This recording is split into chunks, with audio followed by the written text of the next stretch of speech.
what the current regime is doing, the killings of our young people, the arrests and abductions of people, it is a clear sign that this government that is led by people who are known to have opposed any changes in this country is not up to any good in terms of respecting the rights of the citizens.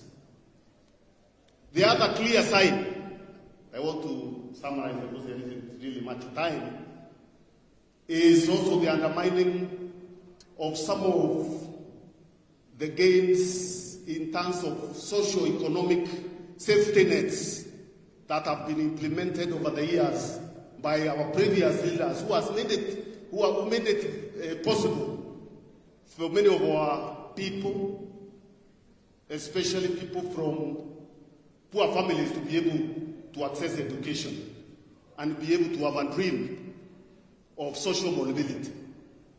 And I'm happy this funding model is one of the key issues to be discussed this afternoon, where this government, very myopic, very nihilistic, short-sighted government that doesn't see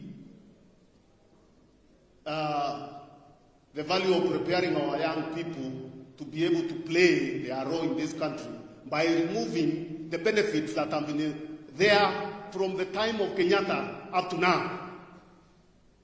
The only guarantee for poor people to be able to get jobs, to access opportunities, was that route of education. Now it is all being dismantled. And it is being dismantled without any proper process being followed, or we are being given our excuses and useless explanations. There is no country in the world that I want you to check all the education systems, even in the developed countries where they are richer people than a developing country like Kenya, where parents are required to finance from their pockets higher education. Even in the United States of America, it is a loan system, a system where government funds education for young people because individual families cannot afford to fund higher education. This is what happens everywhere. Now we are being told here, we have categories of rich people, and then students are being put in categories of families, and salaries of families are being looked into. Yet when you look at those salaries, if you look at the people who are employed in government or even the private sector, it's a very small population. So it's a total conmanship that is being implemented that is intended to completely make it impossible for people to go to school in this country, and we must fight it. And I'm happy the young people are fighting it. We must also fight it. And I'm happy that power.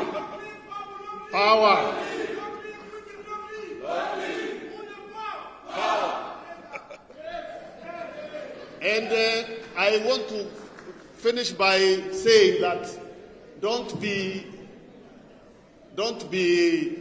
cheated by public relations exercises or meetings where you are called for meetings in town halls to discuss something that has already been passed, that has already been implemented, that is already being implemented. They are just window dressing exercises intended to delay you in demanding that the old system that was guaranteeing everybody social mobility continues.